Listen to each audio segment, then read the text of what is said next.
அஸ்ஸலாமு அலைக்கும் வரஹ்மத்துல்லாஹி வபரகாத்துஹு.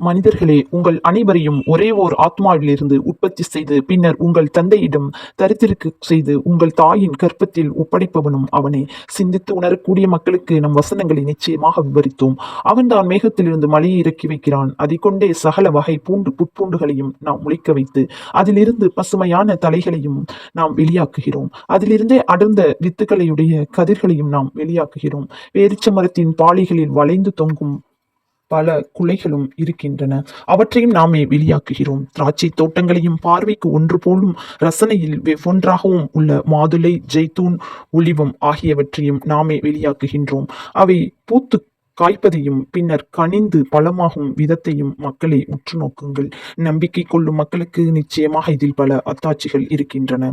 இவ்வாறில்லாமல் இருந்தும் அவர்கள் ஜின்களின் பலரை அல்லாஹுக்கு இணையாக்குகின்றனர். எனினும் அந்த ஜின்களையும் அவனே படைத்திருக்கிறான். இவர்கள் தங்கள் அறிவீனத்தால் அல்லாஹுக்கு ஆண் பெண் சந்ததிகளையும் கற்பிக்கின்றனர். அவனோ இவர்கள் இவ்வாறு வர்ணிப்பவற்றிலிருந்து மிக்க பரிசுத்தமானவனாகவும் உயர்ந்தவனாகவும் இருக்கிறான்.